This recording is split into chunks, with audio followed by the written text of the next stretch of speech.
Hello, welcome back to Opimation. My name is Opie. For those of you who are new to the channel, welcome. And in this video, it's going to be a short one. It's a video from my course, and it just talks about, as animators, what you really need to know about Maya. So you don't have to overcomplicate things. So just a few tools that you will need to know in order for you to animate in Maya, and a little few tips here and there, and also settings that you can customize in Maya. So without further ado, let's dive in, and I'll show you that. Guys, so now you've got your Maya open, and this is just a quick overview.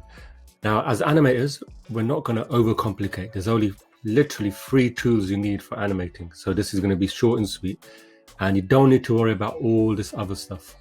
We can teach this as we go along. But the main thing for animators is a graph editor, which is here. You're going to be using this throughout your animation journey. This is your best friend. And I'll explain all of these tools in more detail in the next video, or the videos coming up. This will be in detail. I will show you everything about this. So don't worry about that. Although it's not as complicated as it looks. And then also perspective view, this viewport. If you come here to the corner, you can split it into 4. When we do walks or jumps or the bouncing ball, we'll be using the front view or the side view here to do our work. So we'll get used to working in these. And then obviously when we're doing more action stuff, we'll come into here. Mainly side and front are very good for animating and blocking out first, the legs and then the hips. So that's your space bar. When you press space bar, you can make it bigger and smaller. And you just have to make each window active before you can make it bigger. So you choose your window. So the graph editor, the viewport you're doing work in, and this timeline. This timeline is your companion as well. You're going to be using this a lot. You can change the range below here to 100, or you can change it to 1000. Doesn't matter. And then here you have a little range where you can bring frames back. So say if you want to work on 30 frames, you can do that, or you can just type it in here, 30. Okay. And then you have settings here. So for example, when you load Maya, your height will probably be small like this. I like to keep it on 2, or you can have on 4 if you want, depending on yourself. Also the tick size, which I'll just quickly create a sphere. And I'll talk more about these manipulators in the next video. But basically, if I press S, a keyframe will be set on the bottom here, you see. Now here, you can change the size. So you can do 1, which is thin, 2, 3, 4, and it's thicker on 5. I like to keep it on 2, but choose what you feel. And then you don't have to worry too much about these settings. You know, it's mainly the time slider.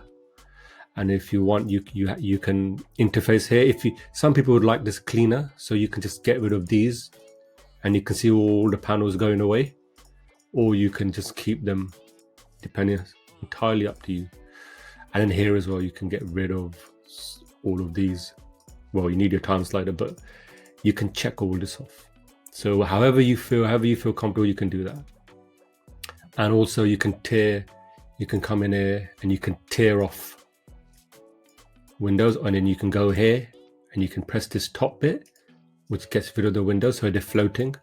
So you don't have, sometimes when you come here and you want to show stuff, you have to keep going back and keep going back. So you can just tear it off and just quickly do that.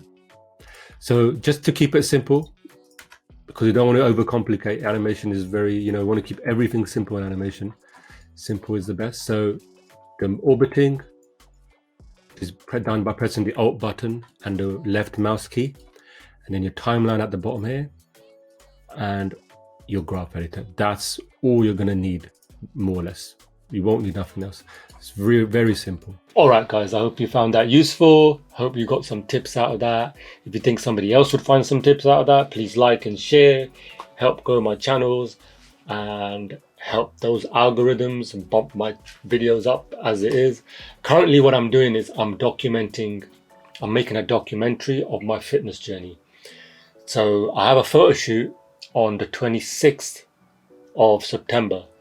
So the program I'm with, they want you to have a photo shoot and go through the process is called the grind process. That's what I'm going for at the moment, restricted calories and training and more cardio, just to, they want you to go for it, because if you don't go for it, then how can you teach someone else, right? So I've got until 26th of September. I should hit my target. I've been a bit naughty here and there with my nutrition, but I'm still in that deficit. And I'm documenting from January. I filmed everything, because I have to film stuff for my PT to see and send it and check in every week with the PT. So what I've done is I've got records of all my workouts. So I will start documenting from January to now. And then on Skillshare, I will be sharing a little mini course. Because I've done the transformation, I will be sharing that. I will be also sharing it on YouTube as well. It'll be in a more orderly fashion on Skillshare, but I will be sharing the documentary of my 8 months of transformation. And it's just to show that, you know, you guys can do it as well, and a bit of encouragement. And it's helped me a lot with my mindset. It really has changed the way I'm thinking, you know, just by transforming the physical. And it's also transforming the mental as well. So it's really helped me a lot. And I think, obviously, me working in the games industry, a lot of my friends have asked me as well, you know, what am I doing? Because there's a lot of people have admitted that, look, I'm sitting in front of a computer, you know, I'm overweight, you know, I need to lose weight. So there's a little movement I want to start as well. I've already started an Instagram channel called The Fitness Animator.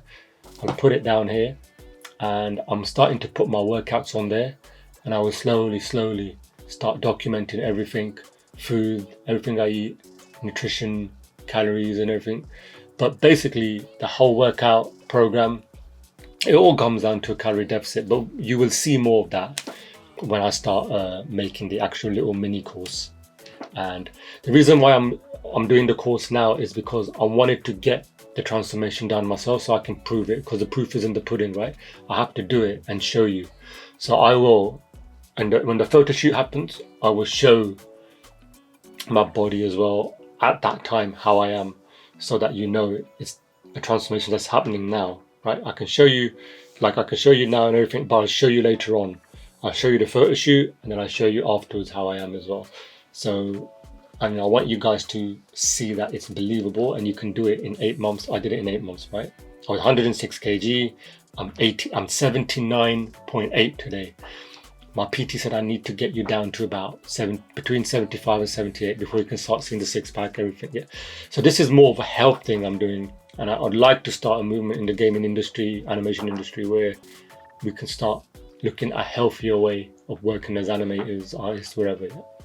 So I hope you look forward to that, and I'll see you in the next video. In the meantime, happy animating and have fun animating.